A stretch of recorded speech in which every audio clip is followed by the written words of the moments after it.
고린도전서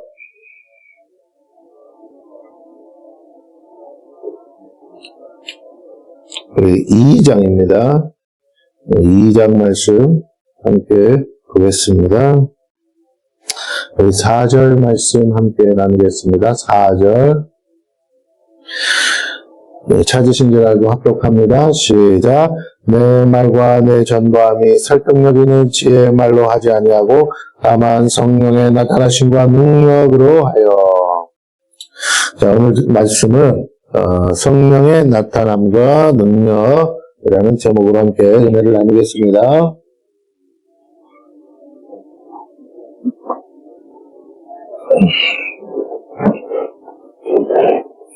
자, 우리 성령의 나타남과 능력. 우리가 주의 일을 할 때 많은 보이지 않는 영적 세계에서는 많은 일들이 있습니다. 근데 우리가 자꾸만 하나님의 일을 우리의 육신을 기준으로 우리가 자꾸 일을 하려고 할 때가 있어요. 육신이 내 삶의 모든 기준이 됩니다. 다른 말로 하면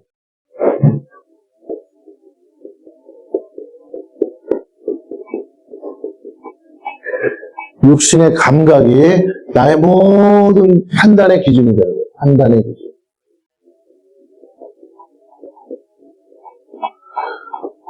이게 뭐 틀렸다라는 말은 아닌데 신앙생활은 이렇게 가면 안 된다는 거죠. 그 판단의 기준을 가지고 그런 여러 가지 감각들의 체험이 있잖아요. 느껴지는. 그래서 이성적인 생각을 사고를 합니다. 이성적인 사고. 그래서 가장 좋은 게 뭐냐? 합리적인 사고라는 거예요. 합리적 사고. 세상은 다 온통 이것을 기준으로 세상의 방법이죠. 세상은 이렇게 모든 것을 판단하고 생각하고 이것을 가지고 해요. 그런데 신앙생활은 이렇게 하면 안 된다라는 거예요. 육신의 감각이 있다면 또 뭐가 있냐면 영적인 감각이 있어요. 그래서 이 영적인 감각이 사실은 우리의 판단의 기준이 돼야 된다. 라는 거예요. 판단의 기준. 영적인 감각은 뭐가 있는데, 자, 첫째는 우리가 하나님의 말씀, 하나님의 영이신 하나님께서 주신 하나님의 말씀이 있어요. 이것이 우리의 판단의 기준이 돼야겠죠. 두 번째는 성령의 감동. 성령의 감동이 있어요. 이게 우리의 판단의 기준이 돼요. 하나님의 말씀은 어떤 것이 우리가 기록된 말씀이에요. 기록된 성경이죠. 성경. 기록된 말씀. 로고스. 기록된 거. 그 다음 두 번째 성령의 감동은 뭐예요? 우리에게 주시는 레마죠. 레마. 자, 그래서 하나님의 말씀, 성경은 뭐예요? 계시예요. 계시. 이거는 하나님께서 직접 선지자들을 통해서 주신 계시입니다. 계시. 네. 그런데 이 레마는 계시를 해석하는 과정 속에서 주시는 성령께서 알려주시는 것들이에요. 그래서 이 레마의 말씀, 성령의 감동이라고 그러고 또 하나님의 음성이라고도 하고 등등등 이렇게 여러 가지 것들이 우리 안에서 영적으로 함께 작동을 해야 돼요. 이것이 신앙생활에 중요합니다. 이 신앙생활에서 우리가 가장 추구해야 되고 이것들이 회복이 돼야 돼요. 왜 그러냐? 신앙생활이라는 건 거듭남으로부터 시작되잖아요. 거듭남. 그 뭐가 거듭났어요? 우리의 속사람. 우리의 속사람이 거듭났다면 속사람이 살아야죠. 이 속사람이 뭐냐? 새 영인데 이 속사람이 뭐라고 한마디로 말하면 하나님과 교제하는 존재예요. 하나님과 교제하는 참된 나. 이 새 영이 내 혼을 어떻게 하느냐? 거듭나게 해서. 이거 다른 말로 하면 깨달음. 새 영이 마음이죠. 마음을 새롭게 하는 거죠. 마음을 새롭게 함으로 어떻게 해요? 뭐 해야 돼? 변화를 받아.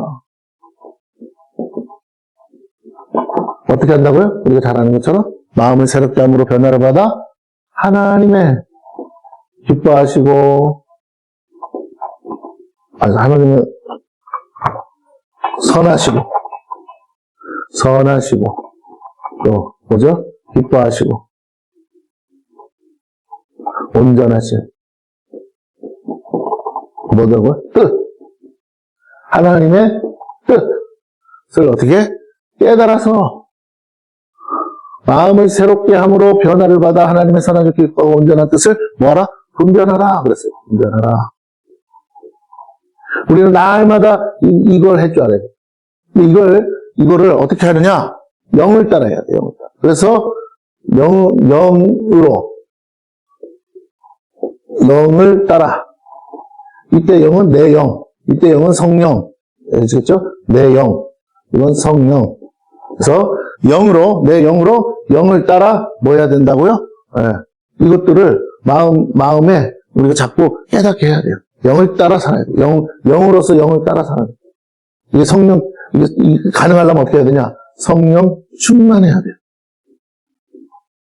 왜냐하면 평상시에는 우리의 육신적 감각이 굉장히 강력해요. 그래서 우리가 이걸 이길 방법이 없어요. 이거 감각적으로 당장 내 몸에서 육체적으로 느껴지는 거예요.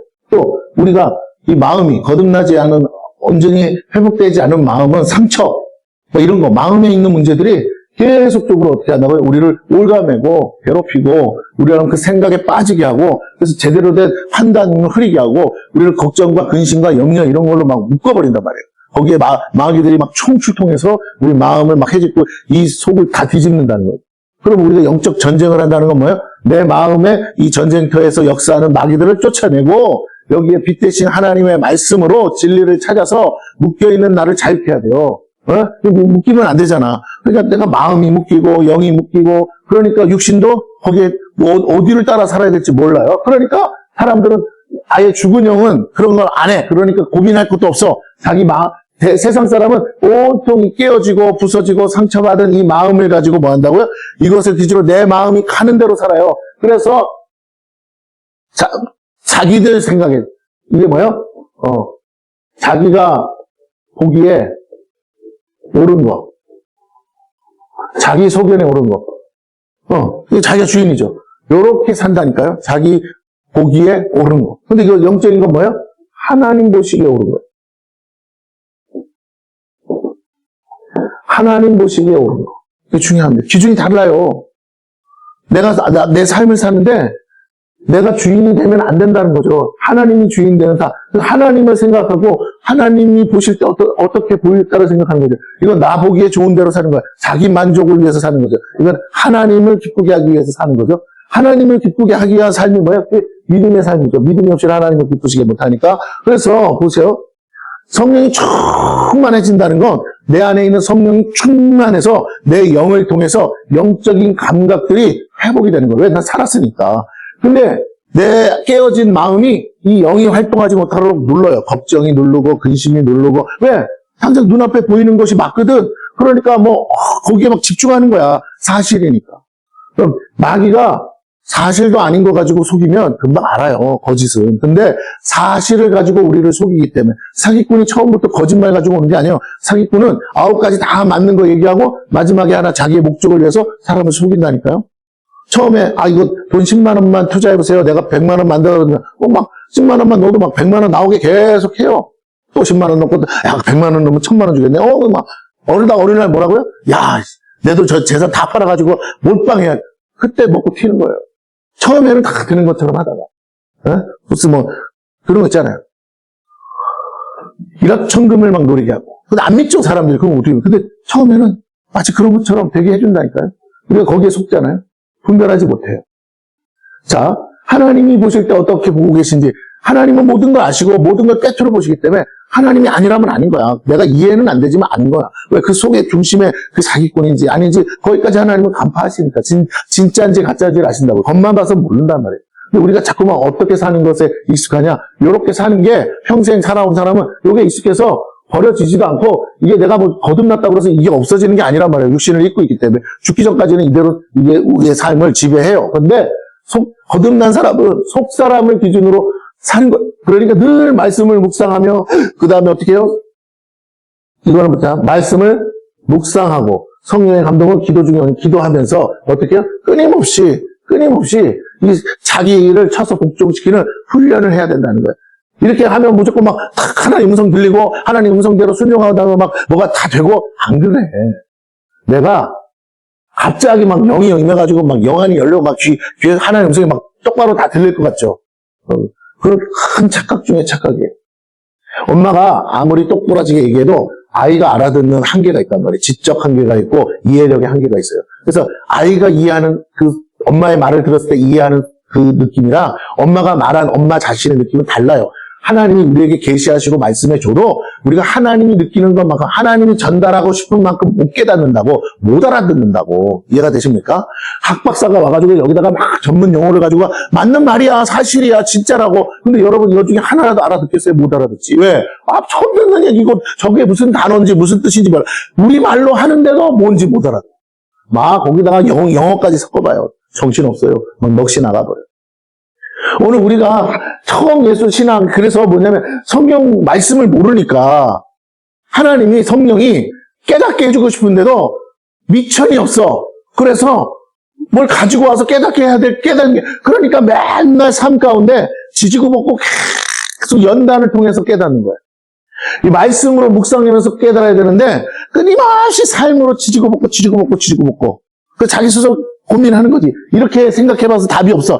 이렇게 해봤다가 저렇게 해다 사방을 다 100가지를 다 했는데도 하나도 되는 게 없어. 그때서 천부에 와가지고 하는데 어느 목사님이 설교하는데 갑자기 알아들어. 목사님이 해석을 해주니까, 그러니까 그제서 아멘하고 듣는다니까요. 오늘 신앙생활을 그따구로 한다니까 우리가. 그러면 안 돼요. 성경책을 2000년 전도 아니야. 2000년 전에 성경책이라는 것도 없어서 들고 다니지도 못해서 성령께서 강권적으로 했어요. 사도행전 교회는. 이해가 되십니까? 그러나 오늘날은 뭐라고요? 이미 계시가 완성이 돼서 성경을 우리에게 줬다고. 성령이 이제는 어떻게 일하시냐? 성경을 묵상할 때 말씀하시고 묵상할 때 깨닫게 한단 말이에요. 그렇다고 성경 묵상만 답이냐? 아니에요. 성령의 감동. 그러니까 성경에 우리 일상생활에서 일어나는 많은 것들은 성경에 기록되어 있지 않은 게 있으니까 그런 것들에 대해서 분별할 때는 기도로 하는 거예요. 기도로. 성령께서 내게 말씀하시는. 2000년 전에 자동차가 어딨어? 비행기도 없었는데. 그런 걸 어떻게 분별하냐 이 말이에요. 그러니까. 이해가 되십니까? 우리 삶에 컴퓨터도 없던 시대잖아요. 컴퓨터는 이거 AI가 뭐, 그거에 대한 분별력은 성령을 통해서 해야 돼. 물론, 답은 성경 말씀에 있지만, 우리가 일일이 다 찾아서, 이걸 다 하기에는, 우리가 너무 시간을 공부를 안 들여서, 미리미리 공부하고, 미리미리 알아서, 미리미리 막 줄치고, 내가 다 알고 있으면, 머릿속에다 넣어놓고 있으면, 성경책 안 보고도 막 졸졸졸졸, 앞뒤 저는 구약시장 왔다 갔다 하면서 하겠지만, 안 돼. 지금 그러지 못해. 그러니까 어떻게 하나씩 이거는 시간이 걸리지만 차근차근 쌓아가야 된다고요. 이건 첫 술에 배부를 수가 없어. 그러나 이거는 믿음이 연약한 자도 성경 공부 제대로 안 한 사람도 영이 있기 때문에 성령께서 급하면 오셔서 꿈으로든 환상으로든 어떤 방법으로든 뭐라고요? 계시하셔서 우리에게 알려주세요. 근데 자꾸 이게 쉬우니까 이걸 추구하는 사람들이 있어. 근데 이거는 잘 들으세요. 100개 중에 1개 맞기가 여간 어려워. 99개는 다 꽝 될 때가 한두 번이 아니에요. 처음 어느 날 급하게 내가 뭐 그렇게 안 했는데도 성령께서 꿈을 주셔서 했더니 꿈대로 됐어. 그 다음부터는 맨날 꿈 꾸려고 하네. 그거 다 틀려.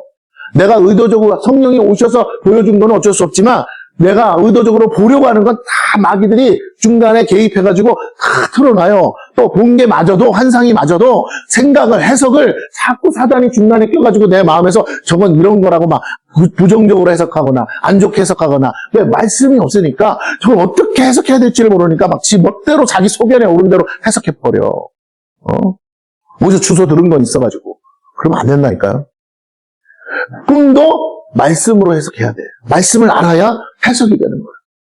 우리가 요셉 같지가 않아요. 요셉 시대에 무슨 성경이 있어. 그때는 요셉에게 지혜와 계시의 영을 주니까 그 안에 있는 성령께서 요셉으로 하여금 깨닫는 은혜를 주셨어요. 그 은사야, 요셉의 은사. 그리고 은사가 있는 사람이 있어요. 뭐 이렇게 몰라도 그냥 들으면 뭔지 탁탁 나오는 사람이 있어. 특별한 은사를 가진 사람을 만나기는 쉽지 않아요. 그리고 잘못하면 속을 수도 있고, 수없이 막 점쟁이처럼 막 꿈 해석에 관한 책을 내는 분도 있어요. 그런데 조심해야 돼. 이 세상에 사람이 한 일치고 100% 맞는 일은 없다. 이해가 되십니까? 성경책도 사람이 번역해서 영어로 번역하고 뭘 했는데도 버전이 계속 바뀌는 이유는 원문 그대로 해석하기가 쉽지 않아요. 그 당시를 안 살아봐서. 정확하게 이게 뭘 표현하는지 모를 때도 있어요. 이 단어가 정확하게 어떤 거는 이 단어가 원래 뜻은 이런 건데 그 문맥상은 또 다르게 사용될 수 있어. 우리도 그렇잖아요. 어떤 단어의 원 뜻은 이거지만 우리가 일상 대화 속에서 쓸 때는 전혀 그것을 응용해서 다르게 사용할 때가 있잖아요. 무슨 말인지 알겠죠? 뉘앙스는 그 뜻이 아니야. 근데 단어는 그걸 갖다 쓸 때가 있단 말이에요. 어? 그죠? 네. 그러니까 뭐 이런 거 있잖아. 속담 귀신 신나라 까먹은 소리 하네. 이 자체 단어만 보면 이게 뭔 말이야. 이게 귀신이 신나라를 까먹어. 근데 그 뜻이 아니잖아. 말 같지도 않은 소리 하지 말라는 소리 아니야. 이렇게 해석이 돼야 된다고. 근데 몰라, 우리가. 그래서 완벽한 해석이 안 돼요, 지금까지. 이해가 되십니까? 그래서 계속 연구하는 거란 말이에요. 연구해서 해보니까, 번역을 해보니까, 문맥상 이거는 그렇게 번역해서는 안 되는 거였구나를 아는 거예요. 이해가 되시죠? 이스라엘의 옛날 구약시대의 속담, 그거 속담들은 뭔 뜻인지 몰라. 우리가 그 뉘앙스를 몰라서. 그러니까. 그런 거랑 똑같아요.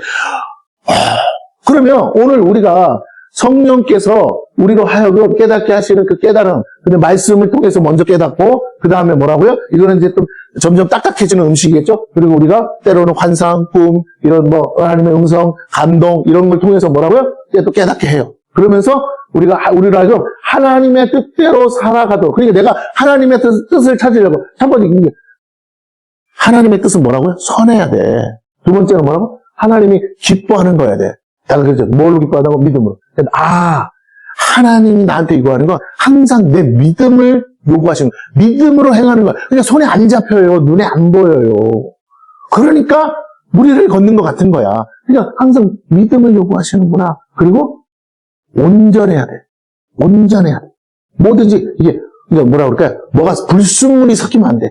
순도가 높아야 돼. 사심이 들어가면 안 돼요. 뭐가 막 자꾸 거기에 다른 의도가 들어가 있으면 안 된다. 왜? 하나님 거니까. 선하시고 기뻐하시고 온전하신 거예요. 하나님의 뜻을 우리가 찾아야 돼요. 그게 때로는요, 우리를 순교라는 곳으로 인도할 때도 있어요. 온전히. 내가 죽어야 될 때도 있단 말이야. 항상 기본은 살아야 되지만, 어느 순간에 뭐라고요? 나로 하여금 그 죽음의 자리를 피하지 못하게 할 때도 있어요. 당연히 내가 내 힘으로도 나올 수도 없어. 묶여서 순교당하는 소만한 순교자가 있었던 것처럼 그 순교의 피를 하나님이 요구하실 때 이제 네가 마지막으로 내게 그 순교의 피를 제물로 나에게 드려라 하면 드려야 돼. 어쩔 수가 없어. 아버지 하나님 나 더 일하고 싶은데 소용없어. 하나님의 원래 의도는 너를 제물 삼는 거니까. 당신의 아들 독생자까지도 제물 삼으신 분이 우리 같은 인생은 젊은 못 살겠어요. 순교로 안 죽는 게 감사한 거죠. 그렇죠? 아무나 순교자 되는 거 아니에요? 내가 순교하고 싶다고 순교하는 게 아니고 그건 하나님이 순교자들은 따로 정해놨어요.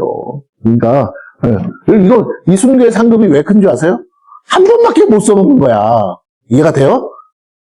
자꾸 사람들이 이걸 사모하는데 이건 사모할 게 아니야. 한 번 쓰고 끝이야. 차라리 이거를 사모하느니 뭐라고 100명이고 1000명이고 전도를 하라고. 그 열매가 더 크다. 그러니까 천국에 가면 순교하신 분의 상급이 어마어마하게 커. 그러나 아무리 커도 전도자의 상급에는 비교할 수가 없어요. 왜? 천국에 그 수많은 구원받은 영혼들이 와서 소문 때문에 내가 천국에 오게 됐으니까. 그러니까 얼마나 그 영광이 빛나겠어. 하나님도 기뻐하세요.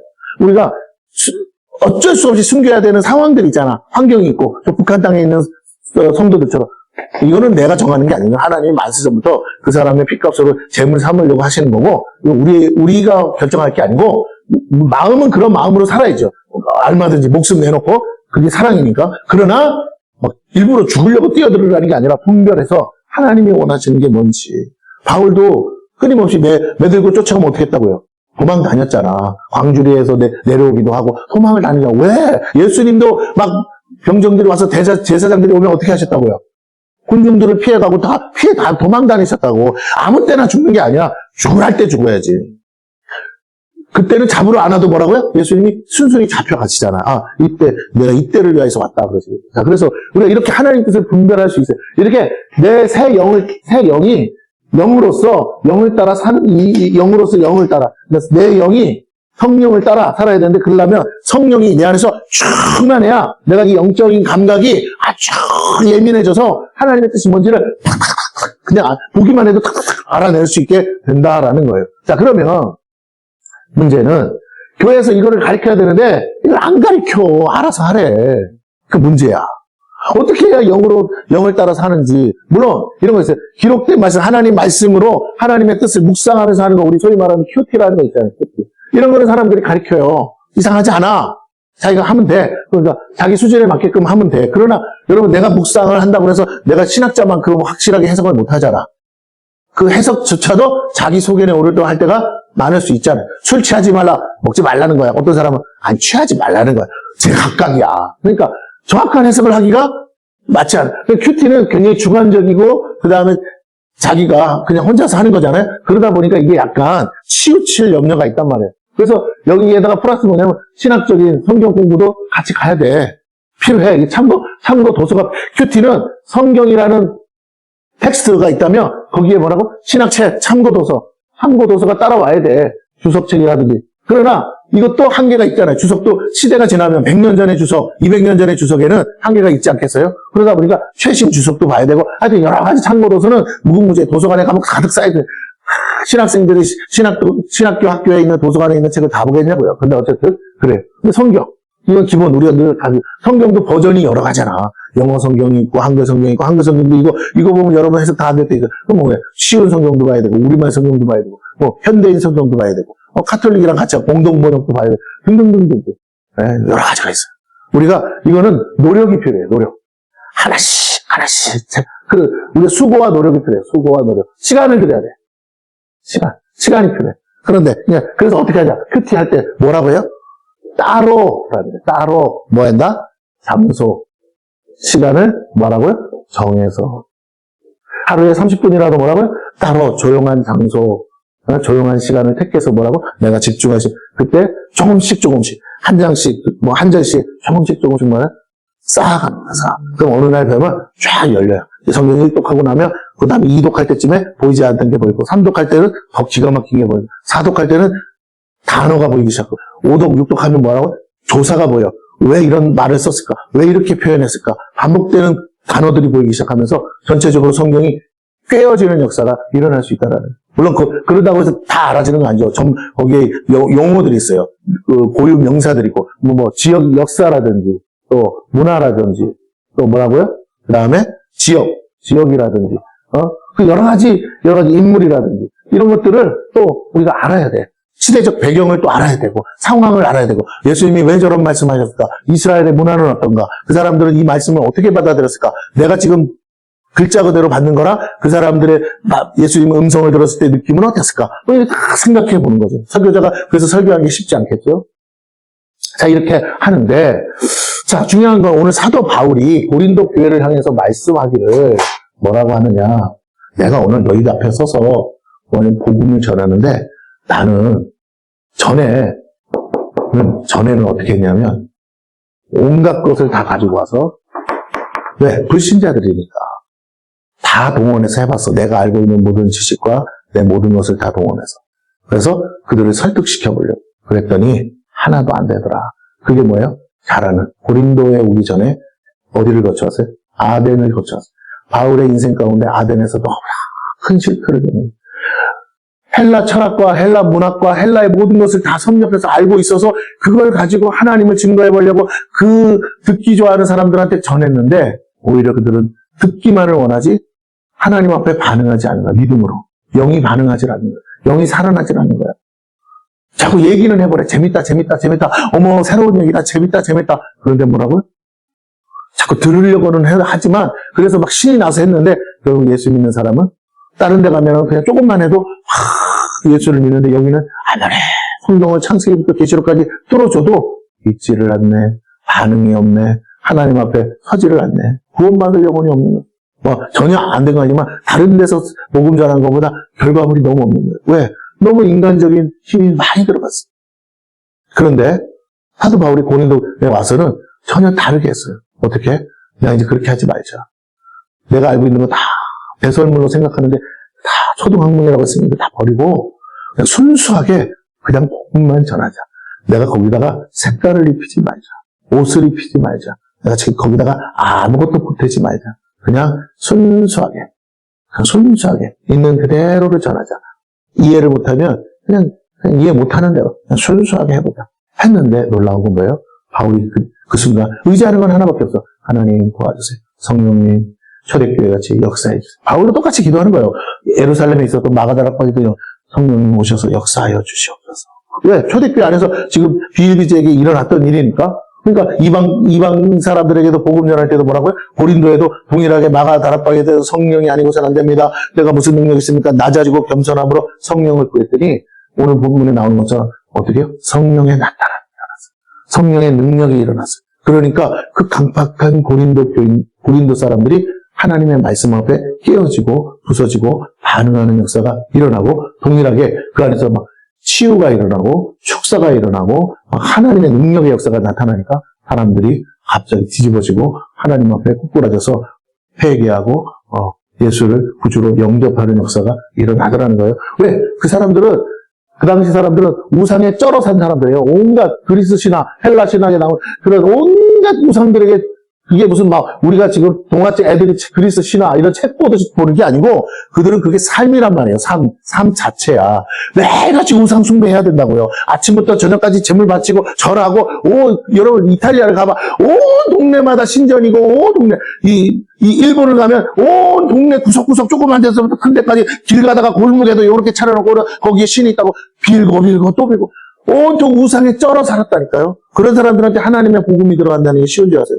쉽지 않아요. 왜 일본은 우리가 선교자의 무덤이라고 그래요?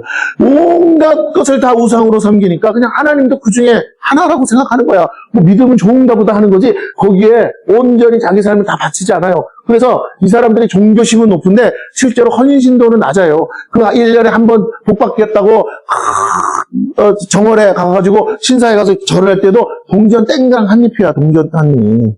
그들의 헌신이 몇 천억, 몇만 물론 그런 사람도 있어. 그러나 대다수의 사람은 동전 한 입 내고 재수 좋으라고 소원 편지 써가지고 나무에다 달아놓고 그게 전부라고. 그럼 1년 내내는 뭐라고요? 그냥 관심도 없어요. 이렇게 산다고요. 절에 가면. 그 중에 이제 조금 헌신된 사람이 스님도 됐다가 그런 신사에서 일하는 사람도 됐다가 하겠죠. 그러나 그 외에 대다수의 사람들. 근데 우리 크리스찬은 그렇게 하면 안 돼. 목사만 그렇게 살고 절간의 스님처럼 목사도 그렇게 살고 저기 천주교에 있는 신부나 수녀처럼 그렇게 구별된 사람들만 그렇게 살아야 된다. 이거는 우리가 개신교에서 말하는 신앙과 전혀 맞지 않는 거예요. 하나님은 오늘 목사나 이런 전도사나 이런 사람들의 헌신만을 요구하는 게 아니라니까요. 평신도는 우리 왜 동일하게 똑같은 조건에서 똑같이 구원받았기 때문에 하나님 앞에 드려야 되는 것은 우리 삶 전체예요. 역할이 단지 나는 교회에서 일하는 사람으로 하나님이 부르신 것 뿐이지 세상 가운데 나가서 복음을 전해야 될 사명은 동일하다니까요. 나는 강단에서 여러분에게 전한다면 여러분은 밖에 나가서 성도들은 나가서 전해야 될 의무가 있는 거예요. 왜? 일터가 있으니까. 일터에서 전해야죠. 자, 그래서 중요한 거예요. 오늘 말씀은 여러분 그렇게 어렵지는 않아. 그런데 문제는 뭐냐? 핵심을 놓치지 마. 성령의 나타남과 능력이 없으면 결국 뭐다? 그건 다 사람들이 하는 일이다. 하나님은 그거에 대해서 관심이 없다. 여러분, 이단이 성령의 나타남과 능력이 있겠습니까? 없죠, 당연히. 성령이 거기에 일하실 이유가 없죠. 귀신이나 역사하지. 그런데 뭐예요? 그렇게 신천지가 성경 책을 펴놓고 뭐라고? 자기가 필요한 구절만 뽑아서 가리키는데도 사람들은 어떻다고요? 다 몰려와. 거기에 속아서, 세뇌당해서. 그러면, 이것도 나름의 능력이 있어요, 없어요? 있죠. 그잖아요. 이슬람은 뭐야? 코란을 맨날 암송하고 외우잖아요. 그래, 이 글자가 주는 능력이 있어요. 그런데, 문제는, 오늘 바울이 말하는 건 그런 세상적인 그런 거 말고, 오직 너희가 복음을 전할 때, 너희가 하나님 앞에 나와 예배할 때, 목사가 강단에서 설교할 때, 너희 안에 성령의 나타남과 능력이 있냐, 이거예요. 나타남은 뭐예요? 우리가 소위 느낌을 아는 건, 첫째, 성령의 불이 있어요. 예수님도 이 불을 던지러 오셨다고 했어요. 성령의 불이 있어요. 또 뭐가 있어요? 성령의 기름 부으심이 있어요. 기름 부으심이 있어요. 또 뭐가 있어요? 성령의 문제가 있어요. 자, 이거 각각 다른 거야. 불은 불대로의 역할이 있고 기름 부으심은 기름 부으심의 역할이 있어요. 불은 태우는 거예요. 정결을 위한 거예요. 그죠? 네. 우리가 이제 또 아는 것처럼 축사할 때 쓰잖아요. 축사. 악한 영들이 떠나가고. 귀신을 상대할 때는 뭐가 필요하다? 불이 필요해. 그런데 기름 부으심은 뭐예요? 이거 잘 구분을 못해. 성경은 명확하게 얘기했다고요. 뭐라고? 흉악의 결박. 또 뭐라고요? 멍에의 사슬. 이런 게 있냐고요? 있죠. 마귀는 나가도 이게 안 풀어지는 저주 아래 있는 거라니까. 마귀가 와서 우리에게 우리의 몸과 우리의 생각과 우리의 마음을 흉악의 결박과 멍해의 사슬로 뭐 한다고요? 묶어요. 이게 잘못된 이념, 사상, 그 교육 등등등등등을 통해서 뭐라고요? 잘못된 지식을 통해서 사람들을 그렇게 훈련시키고 교육시켜서 여기에 묶어버린다고. 이거 하나 깨기가 그렇게 신천지가 뭐 하는 거라고요? 이 흉악의 결박 멍해의 사슬을 그 교회 다니던 사람들 꼬드겨가지고 뭐라고요? 성경 구절 가지고 묶는 거야. 거기에 한번 묶이면 뭐라고요? 아무리 바르게 전해줘도 안 받아들이는 거예요. 이상하다 하면서. 나 그렇게 안 배웠는데. 그렇게 안 배웠지. 근데 그걸 진리라고 믿어버리니까, 그 안에서 믿어버리니까, 아무래도, 이거 어떻게 깨냐 말이야. 성령의 기름 부심이 오면 뭐가 된다고요? 흉악의 결박이 풀어지고, 멍의 사슬이 끊어진다고 했어. 내 안에 있는 고집, 아집, 이런 것들, 그냥 안 돼. 기도하다가 이런 기름 부심이 와야 돼요. 기름 부심이 오면 내 마음이 부드러워져, 녹아져, 그리고 깨어져, 부서져. 그래서 이걸 통해서 뭐 하다가 기름 부심이 오면 결론이 뭐예요? 우리가 회개의 영이 많은 거예요. 회개의 영. 기름 부심의 특징은 회개의 영이에요. 회개의 영. 내가 뭐가 잘못 생각했는지, 뭘 잘못했는지. 그래서 뭐라도 우리가 회심하는 거야. 돌아서는 거야. 하나님께로 돌아서는 거예요. 이게 중요합니다. 임재는 뭐야, 임재. 임재가 뭔지 몰라. 이게 다른 말 영광이라고도 하는데 임재는 뭘까요? 이거는 하나님 존재야, 존재. 하나님의 존재를 뭐 한다고요? 대면, 또 직면하는 거야. 이해가 되십니까? 그러니까 하나님 자체가 오시는 거야. 성령이 오신다. 성령의 기름 부으심이 아니고 성령으로부터 기름 부으심이 오는 거 그거 말고 성령의 불이 오는 거 말고 이것도 성령이 일하시는 거지만 동시에 뭐라고요? 성령 자체. 그래서 그 존재 자체가 이미 우리 안에 왔죠. 거듭났으니까. 그러나 그 존재 자체가 아직 나를 통해서 드러나는 거예요. 드러나서 그분과 대화가 되고 그분과 교제가 되는 거. 이게 임재야, 임재. 이거 임재 언제 겪는다고? 아까 말했잖아요. 영적인 교제. 하나님 말씀 묵상할 때 하나님의 임재가 와요. 깨닫게 하시면서 또 내가 기도할 때 하나님께 기도하니까 존재 자체와 대면해야 된다. 이거 임재는. 임재의식. 하나님을 예배할 때. 마치 전에는 없던 것 같은데 불처럼 바람처럼 오셨는데 불처럼 바람처럼을 느끼는 것도 중요하지만 갑자기 그 순간에 깨달은 게 성령이 여기 계신 거구나 하면서 그 성령께 집중하는 거예요. 불, 바람이 중요해. 손에 불이 왔어. 불이 왔다. 아이고 시원찮게 오지? 그게 중요한 게 아니라 시원찮게 오든 뜨겁게 오든 간에 그럼 누가 계셔? 성령이 나와 함께 하시는구나. 내가 마음을 더 열어야겠구나. 뭐 성령이 바뀌는 게 아니잖아요. 내가 뭔가로 가로막혀 있거나 닫혀 있으니까 불이 약하게 오는 거지. 내 죄가 가로막혀 있는지. 그러니까 이 기름 부심이 오는 회개의 영이 임하고 그 다음에 이와 같은 일들을 통해서 우리가 능력이 있다고. 능력. 이게 뭐예요? 은사예요. 은사. 여러 가지 은사. 우리의 필요. 하나님 나라 일을 위해서 사역을 위해서 필요한 은사를 주신다는 거예요. 또 그에 필요한 지혜와 지식도 주겠죠. 등등등등. 어쨌든 또 이런 것들이 우리 안에 막 부어치는 거야. 전에는 내가 그렇게 못 살았는데 하나님의 성령이 오시고 나서부터 그게 되는 거. 은사에는 9가지 은사만 있는 게 아니에요. 또 로마서에 보면 12가지 은사가 또 있어요. 대접하는 은사, 가르치는 은사 이런 거 있듯이 그런 은사도 있는. 그거를 이제 소위 말하면 은사라는 표현보다 좀 구분하자면 그건 뭐냐? 달란트, 재능이라고도 하는 거예요. 재능. 갑자기 없던 재능이 생기는 거야. 그 기름 부심은 5가지 오중직임에 대해서 기름 부심이 있다고 했어요. 오중직임. 갑자기 목양의 기름 부심이 오면 막 성도들을 돌아보는 아위의 마음, 어미의 마음이요. 두 번째, 교사의 기름 부심이 오면 성경이 막 깨어지면서 성경을 가르칠 수 있는 능력이 막 생겨. 또 뭐야? 전도의 기름 부심이 오면 뭐라고? 전도자로서 사람들 막 불쌍한 영혼들로 감당해. 그 영혼들로 기도하면서 막 전도하고 싶은 마음이 생기고. 또 뭐가 있어요? 사도의 기름 부심이 있으면 뭐가 있어요? 사도를 계속 끊임없이 다니면서 교회를 세우는 거야. 교회를 세우는 거야. 선지자의 기름 부심이 뭐예요? 하나님의 뜻을 강력하게 선포하고 막 외치는 거예요. 이게 중요합니다. 이런 것들이 교회 안에서 막 풀어져야 돼. 우리가 제대로 된 성령이 일하시는 교회, 하나님이 임재하시는 교회라면 이런 것들이 막 설교 시간이든 찬송 시간이든 막 성령이 역사하셔서 막 회오리 치듯이 임하면서 막 풀어져야 되는데 오늘날 한국교회가 그렇게 시작했어요. 사실은. 그 평양대부흥도 그렇게 시작했고 그렇게 시작했던 교회가 할수록 그것들에 대해서 사단이 역사해. 사단이. 그러다 보니까 부작용이 생기니까 그 부작용 때문에 뭐라고요? 여러분 이 기름 부심과 성령의 은사와 능력들을 잘 들으세요. 처음에 와서 막 하지만 사역자가 나쁜 마음도 같이 들어와서 나쁜 생각을 가질 수 있어. 그러면 죄를 짓게 돼. 맞죠? 그런데 은사가 사라지냐? 아니에요. 당장 사라지는 게 아니야.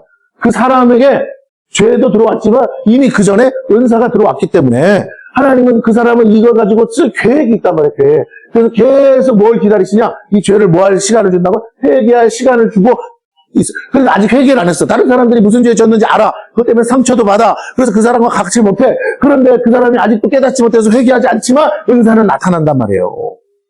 사역자가 교회 공금을 행동했다. 뭐 사역자가 무슨 나쁜 짓을 했다. 그래도 은사는 나타나. 왜? 이건 성령 거야. 자기 게 아니고 하나님이 그 사람을 그 용도로 쓰려고 주신 거라 이것이 이 사람이 이걸 회개하지 않아서 어느 시간까지도 하나님의 시간표에서 회개하지 않으면 그때는 은사가 떨어져 나가겠죠. 하나님의 영광이 나가니까 그때까지는 계속 나타날 수밖에 없어요. 근데 많은 성령 사역자들이 자기 죄를 씻는 일을 등한히 하다 보니까 일하는 데 바빠서 그리고 사람들이 막 영광을 돌리니까 사람의 영광을 취하는 데 바쁘다 보니까 하나님과 일면에서 대면하는 시간이 점점 줄어. 바쁘니까. 사람이 군중같이 몰려오니까. 예수님처럼 그렇게 몰려와도 시간을 정해놓고 하나님과 만나는 시간을 딱 정해서 그걸 타협하지 않아야 되는데 불쌍한 영혼들이 와서 살려달라고 하면 뭐 기도만 해주면 다 버뜩버뜩 일어나 살아나니까 그거 하느라고 정신없고 육신은 피곤하단 말이에요. 자기가 절제를 해야 돼. 그걸 못하니까 결국 기도 시간이 줄고 하나님과 만남의 시간이 줄고 말씀을 보는 시간이 줄고 자기가 하는 건 다 옳다고 느껴지는 거야. 그러다 보니까 죄를 져도요. 옳은 것처럼 느껴져서 결국 어떻게 회개하지 않아. 그게 죄라는 걸 몰라서라기보다 회개할 시간을 자꾸 뺏겨서 회개하지 못해서 결국 하나님의 시간표에서 이제 그만. 너 더 이상 안 되겠다. 그리고 버림받는. 성령의 은사와 능력을 가지고 굉장히 강력하게 사역한 사역자일수록 하나님께 버림받을 가능성이 99%라니까요. 왜 99%냐고? 너무 큰 영광을 받았기 때문에 받은 만큼 뭐 해야 돼요? 다른 사람에 비해서 더 조심해야 되는데 그게 안 돼. 저도 사람인데요. 그럼 이걸 구하면 안 돼. 그러니까 이거는 하나님 거라 이걸 나타내면 하나님의 말씀을 받으면 너희가 곧 신이라 그랬잖아. 그러니까 왜? 내 입에서 뭐가 나간다고요? 하나님 말씀이 대언돼서 나가는 거 아니야. 맞아요? 그러면 내가 뭐라고 전하는 거? 이거? 내가 말하지만 하나님 말씀이라고 전하는 거 아니에요. 그럼 하나님 말씀을 내가 대언하니까 듣는 사람 입장에서 내가 하나님 같은 거야. 하나님은 안 보여도. 모세가 말했어. 잘 들으세요? 모세는 임의로 말하지 않고 누가 하신 말씀? 하나님이 주신 말씀을 전했는데 전한 대로 됐다 안 됐다? 했잖아요. 막 메뚜기도 사라지고 개구리도 떠나가고 뭐 그잖아요. 말한 대로 다 되잖아. 기도한 대로 다 돼. 그러니까 이스라엘 백성이 볼 때 모세가 뭐처럼 보여? 신이지. 뭐 이스라엘 백성은 하나님을 아니까 모세가 신이라고 안 해도 선지자라고 생각해도 이 애국 백성들이 볼 때는 모세는 신이에요, 신. 맞아요? 그잖아요. 우리가 세상 사람이 볼 때는 신적 존재로 살아야 된다고. 하나님 자녀이기 때문에. 그냥 하나님 자녀예요. 당신은 사랑받게 태어난. 요 따위로 그냥 머물면 안 되고, 당신이 누구라고? 하나님 자녀라고. 그래서 어떻게?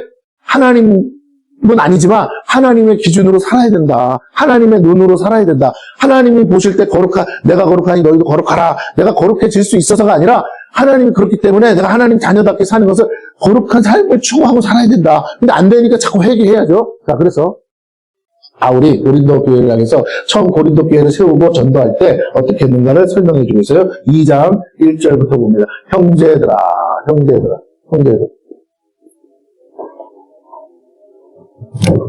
자, 이제부터 빨리 갑니다.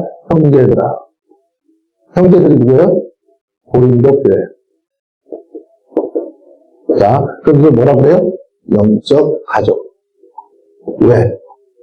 왜 영적인 가족이 됩니까? 한 아버지. 하나님이 우리 모두의 한 아버지이기 때문에. 영으로는 우리가 한 가족이야. 아버지가 같아. 아버지가 같다. 어떤 아버지? 영의 아버지가. 하나님이니까. 그래, 하나님이니까. 영의 아버지가 같으니까 영적 가족이야. 그러니까 뭐라고 불러요? 형제들아. 바울이 그래, 형제들아. 그러면서 이스라엘 백성들이라서가 아니야. 이걸 고린도 교회잖아요. 형제들아, 내가 너에게 나아가. 이 말이 뭐예요? 전도예요, 전도. 뒤에 나와요, 전도라고. 자, 나아가.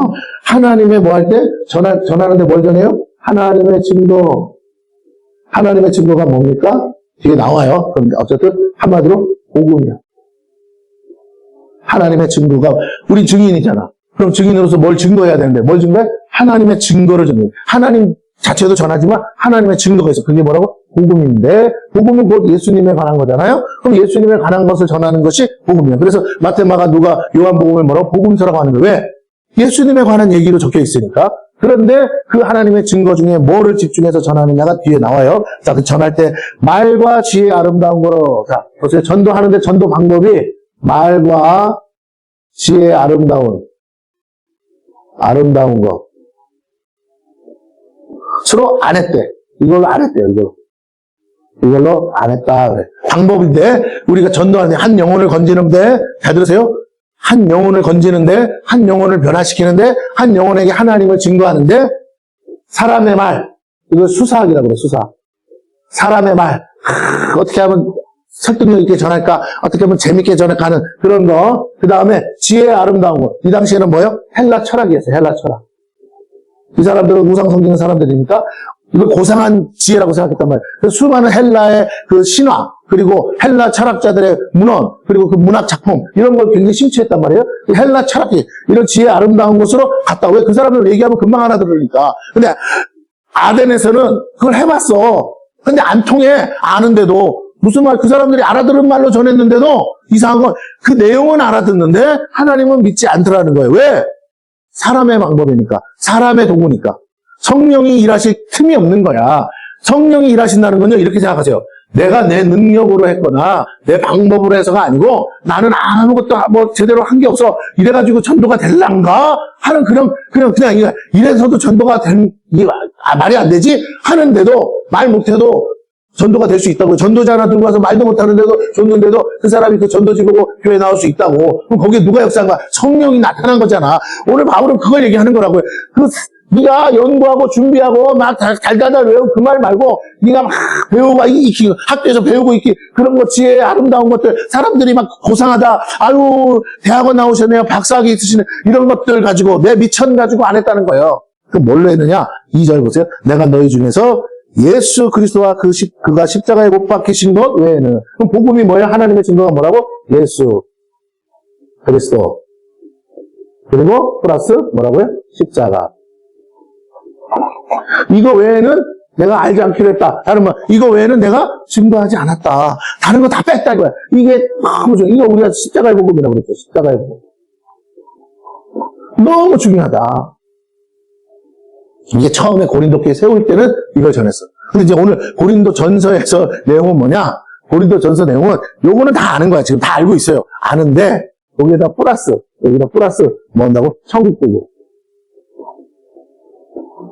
오늘날 신학적으로 말하면 뭐냐? 이거는 그리스도 기독론이야, 기독론. 신학적으로 기독론을 전했어. 예수 믿게 해야 되니까. 이게 첫 단추니까. 그런데 이것만 전해줬더니 그리고 이제 성령이 역사했어요. 플러스 여기 성령의 역사를 따라왔어. 성령이 나타나심을 했으니까. 그런데 문제는 뭐야? 그래서 은사도 나타나고 다 했는데 이것들 하는 짓거리 보니까 이상해. 뭐가 없어? 천국 복음이 없어. 그래서 여기 요즘 말로 하면 이게 뭐냐면 이거야. 교회론. 교회론이 빠졌어. 그래서 교회론을 고린도 교회에서 전하는 거야. 공동체, 성도들끼리 어떻게 지내야 되는지. 하나님 나라는, 이거 하나님 나라잖아. 하나님 나라는 어떻게 세워져 가는지. 너희가 교회 공동체로 모여서 서로 사랑하라고 그랬는데, 어떻게 하는 게 서로 사랑하는 건지. 너희가 왜 분열하고, 왜 당파가 나눠지고, 왜 그래가지고 그리스도의 몸을 찢으려고 하는지. 그리스도의 몸이 교회잖아요. 이 교회론이 빠진 거야. 그 고린도 전서는 바로 이 교회론을 플러스시킨 거예요. 천국 복음을. 그런데 지금 바울이 처음에 말할 때는 뭐라고? 내가 너희한테 가서 너희를 영혼을 구원할 때는 너희는 이방인이었어. 근데 그때는 내가 이 십자가의 복음 외에는 전하지를 않았다. 그래. 아무것도 하지 않아 작정했으면. 그러면서 3절. 내가 너희 가운데 거할 때 어떻게 했다고요? 이거 전하는데 바울이라는 사람이 가지고 있는 가시가 있잖아요. 육체의 가시. 그러니까 육체의 가시. 잘 보세요. 바울이 육체의 가시를 가지고 있으니까 바울은 뭐라고요? 연약하죠. 첫째, 연약해. 누구보다 연약해. 언제 어느 때 뒤집어지고 그죠? 자빠지지 몰라. 이거 뭐 요즘 말로 하면 이거 그 안질병 환자처럼 그런 거야. 언제 어떻게 될지 뭐 사람들 보는 데서 막 갑자기 저기 하잖아요. 그러니까 이게 하나님의 영광이 안 되잖아. 그러니까 늘 그 연약함 속에서 뭐 한다고요? 두렵고 떨려. 인간적으로, 육체적으로 그 연약함을 갖고 있기 때문에 늘 사람 앞에서 내가 이렇게 잘하다가도 뭐라고요? 그게 작동하면, 간질이 발생하면 어떻게 돼? 거품 몰고 나면 복음이 갑자기 사라져버리자. 그러니까 항상 내가 걸림돌 되지 않고 싶은 두려움과 떨림, 복음 전하는 거에 대한 두려움이 아니라 자기 자신에 대한, 그 연약함에 대한 두려움과 떨림. 그래서 내가 하나님 앞에 걸림돌이 되고, 복음 전도에 걸림돌이 될까봐 하는 두려움. 그래서 이 인간적으로 어떻다고요?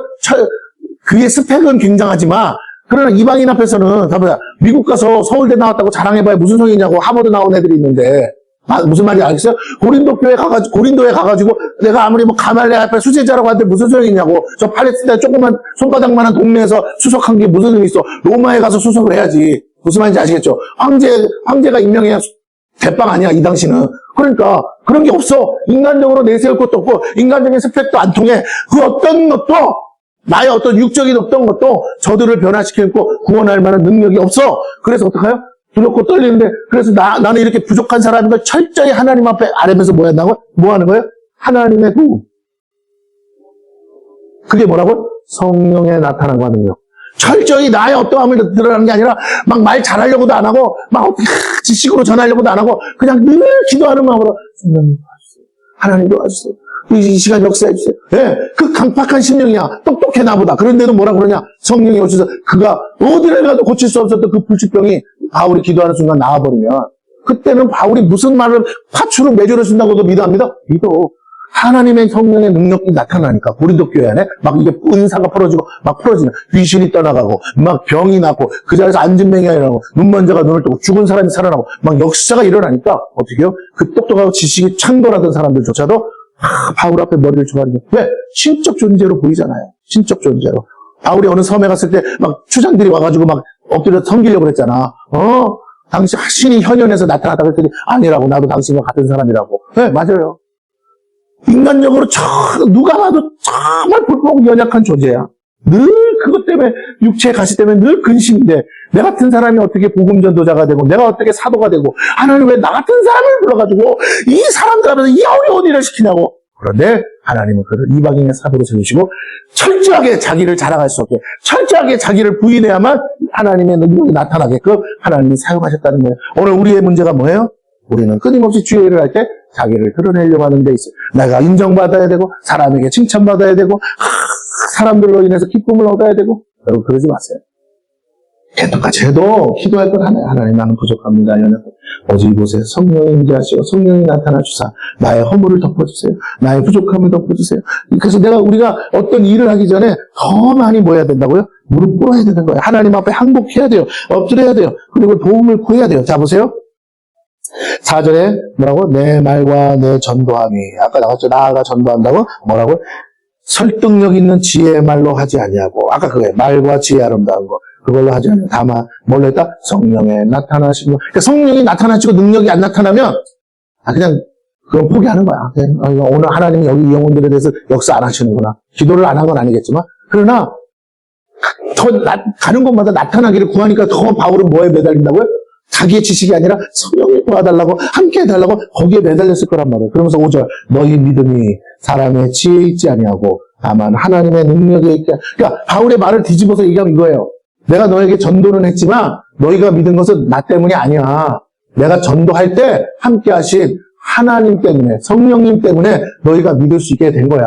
내가 믿으란들 너희가 믿을 사람들이니? 그런데 너희 같은 사람들이 어떻게 믿게 됐어? 나를 통해서 나타난 성령의 능력이 나타나니까 너희도 반박할 말이 없잖아. 그래서 뭐라고? 너희 문제, 너희가 그렇게 우상 앞에 가서 평생을 엎드려서 절하고 갖다 바쳐도 해결 안 되는 걸 하나님의 이름으로 예수의 이름으로 하니까 해결받았잖아.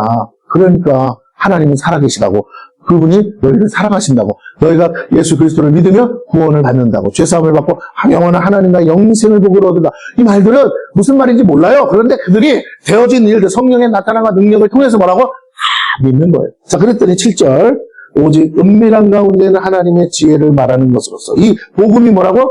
복음이 십자가 복음이 은밀한 거예요. 은밀한 거.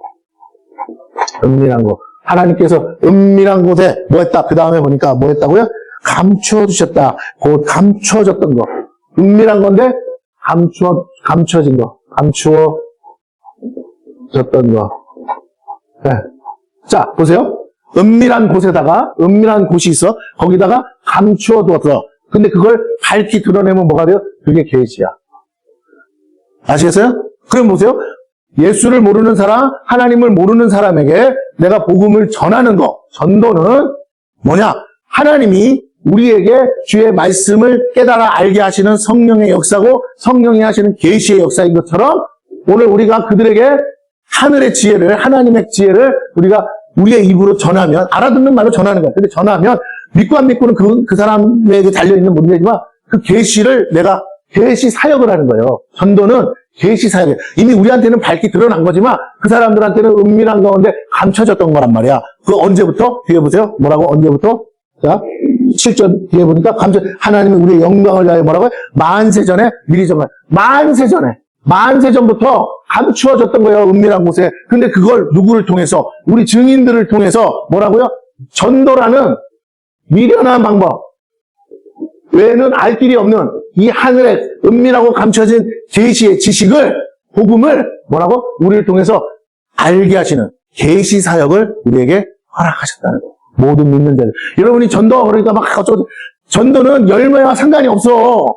이해가 되세요? 나가서 전했는데 그 사람이 안 믿는다. 100명 안 믿는다. 아무리 나가도 매일 열심히 전도해도 한 사람도 믿는 사람이 없어요. 상관없다고. 우리는 지금 뭐 하고 있다고요? 계시 사역을 하는 거라고. 계시 사역. 그럼 복음을 전하는 거라. 하나님과 성령님과 동역하는 거라고요. 동역. 그러니까 여기에 실망하고 좌절할 필요 없어요. 아무도 안 하면 아무도 몰라. 이건 알 길이 없어서. 그런데 그걸 우리에게 맡겨주셨단 말이에요. 그것도 전도의 미련한 방법으로. 왜? 한 영혼이 돌아오는 것은 너가 전도할 때만 돌아오게 돼 있어. 전도할 때 성령이 그 마음을 여시는 거야. 그러면서 하는 말이 뭐냐? 8절. 이 지혜는 이 세대의 통치자들이 한 사람도 알지 못했대요. 그러니까 권세 있고 능력 있는 사람들이 몰라. 만약 알았다면 어떻게 되는데요? 이렇게 말하죠. 만일 알았더라면 영광의 주로 십자가에 못 박지 아니하시라. 그래 당연하죠. 예수님이 누군지를 알았다면 어떻게 못을 박냐고. 그런데 몰랐으니까 과감하게 담대하게 못 박았다 이거예요. 그냥 인간적으로 봤을 때 죄인인 것처럼 보였기 때문에 고소고발 들어와서 보니까 십자가에 따라 죽이려니까 달려 죽였다는 거야. 자, 그러나 9절 보세요. 바울이 뭐라고 합니까? 이렇게 전하죠. 기록된 바. 이런 부분이 중요한 거야. 바울이 그렇게 열심히 해도 지가 어디서 환상 보고 그런 거 안 전해. 항상 뭐예요? 기록된 바. 결론은 여기서 내는 거예요. 우리가 꿈을 꿀 수도 있고 환상을 볼 수도 있고 하나님의 음성을 들을 수 있어도 우리가 전할 때는 뭘로 전해야 된다고? 기록된 말씀으로 내가 본 꿈과 환상과 계시 이런 거를 그 증거해줄 말씀이 어디 있는가 찾는 거야. 여러분이 올 연초에 제가 주는 그 말씀 있잖아. 말씀 카드. 여러분이 기도하고 있고 소원하는 게 있어. 원하는 게 있는데 말씀 카드에 내가 목사님을 알지도 못하고 말한 적도 없는데 어떻게 내가 뽑았는데 그냥 주신 건데 기가 막히게 내가 나한테 딱 맞는 말씀 줬네. 그때 여러분 그걸 뭘로 생각해요? 목사가 용해서가 아니잖아요. 그냥 무작위로 준 거야. 그런데 여러분은 뭐라고 그러냐면 응답받았다고 한다고. 우리 서영이도 그랬듯이 정확하게 지가 고민하는 문제를 말씀으로 그대로 줬기 때문에. 그래서 제가 드리는 말이 뭐냐. 기록된 말씀이 내 인생의 나침반이고 기준이 되고 판단의 근거가 돼서 정확하게 나에게 쐐기 도장을 찍듯이 딱 찍어줘야 돼요. 뭐라고 되냐. 기록된 바. 그러면서 하는 말이 뭐야? 이사야서 64장 4절에 있는 말씀이에요. 하나님이 자기를 사랑하는 자들을 위하여 택하서 구원할 자들이겠죠? 위하여 뭐 한다고? 예비하신 모든 것. 그게 뭐냐면 복음이에요. 근데 그게 뭐냐고요? 뭐라고? 눈으로 보지 못하고 귀로 듣지 못하고 사람의 마음으로 생각하지도 못하고. 그럼 어떻게 하냐 이거야. 알 길이 없어. 다시 말할게. 자기 스스로는 구원할 길이 없다는 말이야. 자기 스스로는 절대로 구원받을 수가 없어요. 왜? 이건 스스로 노력해서 얻을 수 있는 방법이 아니라서. 그러면 반드시 누구를 통해서 보내심을 받은 사람, 먼저 계시받았고 깨달은 사람, 구원받은 사람은 그래서 전도를 통해서만 이 계시가 전달되게 돼 있어요. 아무리 저 이방인이라도 꿈을 꾸고 다 해도 계시는 반드시 뭐라 그 사람이 꿈속에서 예수님을 만났다 쳐. 그래도 그가 교회라는 곳에 오고 목사를 통해서 그게 뭔지, 내가 만난 분이 누군지를 전해주지 않으면 뭐라고요? 알 길이 없어. 그걸 알라라고 생각하면 끝나는 거 아니야. 내가 됐습니까? 그러니까 항상 이렇게. 그래서 바울이 다메섹 도상으로 가다가 예수님 환상에 봤어요, 안 봤어요? 그러나 분명히 하나님의 성령은 천사를 통해서 누구를 불렀어요? 아나니아. 먼저 된 아나니아를 택해서 그 아나니아가 누구를 찾아가게? 눈이 멀어 있는 바울을 일행을 찾아가서 바울에게 뭐라고요? 기도해주고 눈을 뜨였잖아요. 그 순간. 그러니까 바울의 눈을 뜨게 해줬으니까 이 사람이 하나님이 보낸 사람 맞죠? 이게 성령의 나타남과 능력이야. 그러면서 하는 말이 뭐예요? 바울이 알아야 돼. 네가 핍박하던 그 예수가 우리가 바로 믿는 그 예수. 그러면서 복음을 전했을까 안 전했을까? 전했지. 바울이 성령을 몰라서가 아니야. 내가 머릿속이 온통 꼬여 있어. 그러다 보니까 이 머릿속에는 예수가 들어올 자리가 없어. 성경을 다 외워도. 그런데 이제서 자기가 틀렸다는 걸 알고 예수님을 만나고 그 순간에 꽝 하고 깨진 머릿속에 뭐라고요? 그 틈을 통해서 복음이 들어가니까 그 다음부터 뭐라고? 깨어지기 시작하는 거야. 이제까지는 자기의 열심으로 했어요. 너무 힘들어. 하나님을 섬기는 게 너무 혁신인데도 너무 힘들어. 그런데 이제 예수 앞에 들어와서 성경 말씀이 깨어지기 시작하니까요. 바울 안에 자유함이 오는 거예요. 아, 내가 이렇게 했던. 마치 마틴 루터가 고행을 하면서 카톨릭에서 전하는데 그렇게 밀었는데 이게 아무리 해도 만족이 없는 거예요. 아무리 고행을 해도 만족이 없고. 그런데 어느 날 말씀 보다가 이신칭의 교리를 깨닫고 딱 깨닫는 순간 성경 전체가 풀리면서 열리면서 자유함이 오는. 그 종교개혁이 하고 싶어서 한 게 아니라 뭐라고요? 그의 깨달음 때문에 종교개혁. 그럼 그 깨달음이 없었냐? 아니요. 성 어거스틴을 통해서 이미 있었어. 그 마틴 루터가 있었던 수도원이 어디라? 성 아우구스틴의 수도원이야. 그 안에 어거스틴이 쓴 책들이 있어. 그걸 통해서 참회록도 있고 다 있어. 그 속에서 보니까 뭐라고? 동일하게 어거스틴도 뭐라고? 이신칭의 교리를 가지고 그제서 다 풀어지고 최대의 교부인 아우구스틴이 있어. 어거스틴이 어떻게 예수 믿게 됐고 어떻게 이렇게 하게 됐는지가 이미 다 나와 있고 성경이 풀어져 있는데 어느 날부터가 잘못된 게 들어왔어. 그 헬라 철학이 들어왔어요. 그 카톨릭 안에. 그래서 교부들이 뭐라고? 토마스 아퀴나스라는 사람이 헬라 철학을 가지고 그 신학 대전이라는 책을 쓴 거예요. 그러니까 거기 엄청 세상 불순물 지식이 다 들어와 버리니까 복음이 사라져버린 거야. 그래서 하나님을 위해서 열심히 내는 건 있어. 그래 고행하고 열심히 내야만 구원받을 수 있다고 하니까 예수 십자가의 공로가 온데가 온다고. 그래서 카톨릭이 뭘 전하지 않는지 아세요? 그렇게 열심히 하는데도 카톨릭은 예수 십자가 순환만 있어. 예수의 순환만 있지 예수의 부활을 전하지 않아. 부활을 믿지 않는다는 게 아니라 부활을 전하지 않아. 신기하죠? 온통 카톨릭 성당에 가봐. 십자가에 달린 예수는 있어도 부활이 없어. 그러니까 온통 고행과 수도만 해야 돼. 근데 그게 뭐야?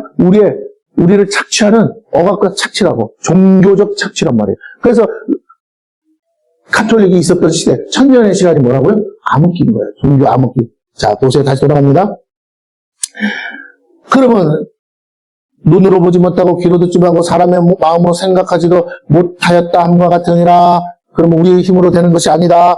오직 10절 보세요. 오직 하나님이 뭘로? 성령으로 이것을 우리에게 보이셔서. 여기 답이 있어.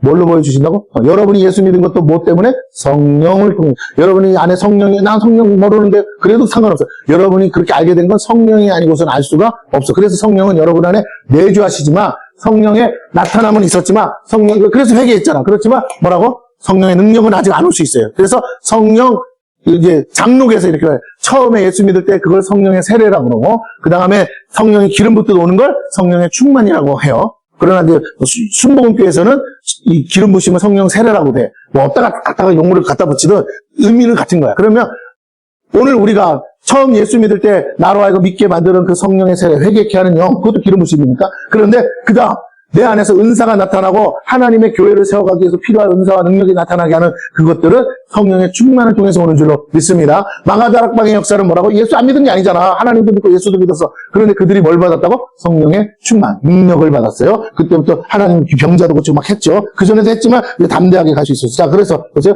성령으로 이것을 우리에게 성령은 모든 것고 하나님의 깊은 것까지 하나님의 깊은 것, 은밀한 것, 감추어졌던 것, 그 계시를 어떻게 누구 통해서 알 수 있다? 성령. 그 성령은 이 하나님의 깊은 것을 통달하신다. 그럼 하나님의 깊은 것이 뭔데요? 만세전부터 계획된 하나님의 계획, 나를 향하신 계획을 누구밖에 알 수 없어? 성령. 근데 그 성령이 어떻게 알려주신다고? 내 속사람 영에게 알려준단 말이야. 그러니까 내 사정은 누가 알아? 내 영이 알아. 그래서 여기 그렇게 나오죠. 뭐라고요? 11절. 사람의 일을 사람의 속에 있는 영 외에 누가 알려? 여러분의 사정은 여러분의 영이 가르쳐줘야 돼. 이해가 되세요? 성령이 어떻게 가르쳐준다고? 내 영을 통해서 감동시킨다고. 이거 우리가 전에 한참 막 성령 기름 받고 사모님이랑 기도하면서 있을 때 알려주신 거야. 자꾸 꿈꾸고 환상 이런 걸로 하려고 하지 말고 막 성령님과 대화하고 하나님과 대화하고 이런 걸로 하지 말고 내 영이 내 사정을 알기 때문에 내 영이 모르는 건 하나님 계획이 없는 거야. 그러나 내 영이 안다면 이거야. 영을 따라가는 건 예스와 노라고요. 네? 그래서 뭐라고? 이게 맞냐? 틀리냐? 하나님 뜻이냐? 아니냐? 이거는 영이 안다 모른다. 나니까, 나에 대한 거니까 분명히 알아. 내 안에 있는 성령께서 내 영에게 이게 너를 향한 계획이다 아닌다를 아니야. 아무리 화려하고 멋있어 보여도 내가 입을 옷이 아니면 아니라고 하신다고요. 그래서 내가 내 것만 추구하면 돼. 그런데 그 내 부르심에 맞는 거, 그거는 오직 내 영이 알고 있어. 왜? 이미 성령의 계시를 받았기 때문에. 단지 그걸 우리가 알아들을 수 있는 말로 안 알려주고 있는 것 뿐이에요. 그러면 내 영에게 물어야 돼. 여러분이 방언하고 통변하는 게 바로 그거야. 이해가 돼? 방언을 누가 하는데? 성령을 따라 내 영이 하는 거잖아. 내 영이 말하도록 내 입술을 준 거잖아. 그러면 내 육신의 입을 내 마음이 기도하게 하지 않고 뭐라고요? 내 영이 그래서 바울이 뭐라고요? 영으로도 기도하고 마음으로도 기도해라. 영으로도 응답받고 마음으로도 응답받아라. 영은 어떤 걸 기도하는데? 만세전부터 나를 향하신 하나님의 계획을 뭐라고요? 그걸 기도하고 있다고. 무슨 세상 것 기도하지 않고 오직 하나님이 나를 통해서 하고 싶어하는 하나님 나라와 의를 위한 그 계획을 계속 우리가 알아들을 수 있어요. 왜? 마귀가 알면 다 쳐쳐놓으니까 마귀가 알 수 없도록 방언으로 하는데, 그런데 우리는 알아야 되잖아. 그래서 어떻게 하라고? 통변하라 이거예요. 할렐루야.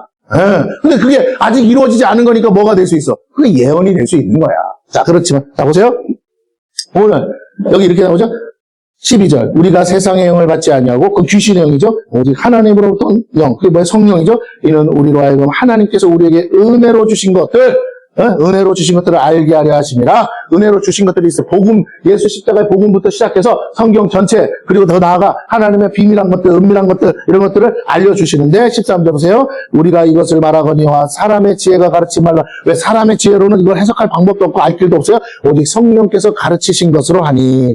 그래서 성령이 가르쳐 주신 거예요. 근데 이미 사도들을 통해서 우리에게 충분히 성령이 우리에게 역사할 수 있는 건 다 여기다가 기록해놨다 안 해놨다 했어. 그러니까 여기 없는 걸 더 알려고 하지 말고 여기 있는 것만 다 아는 것도 힘들어요. 그래서 여기에 집중하라는 거야. 가르치신 것으로 하니 영적인 일은 영적인 것으로. 영적인 일이라는 건 뭐냐면 성령이 하시는 일들, 하나님이 하시는 일은 영적인 것이라는 건 뭐냐면 내 안에 있는 속사람, 영으로서 분별하는 거예요. 자, 14절. 육에 속한 사람은 하나님의 성령의 일들을 뭐라고? 받지 않아요. 왜? 관심도 없어요. 이는 그것들이 그에게는 어리석게 보여. 왜? 돈도 안 돼. 돈이 안 돼 있다. 근데 그는 그것들을 알 수도 없나니 그러한 일은 뭐라고요? 영적으로. 영적이라는 말은 내 영으로 분별하는 겁니다.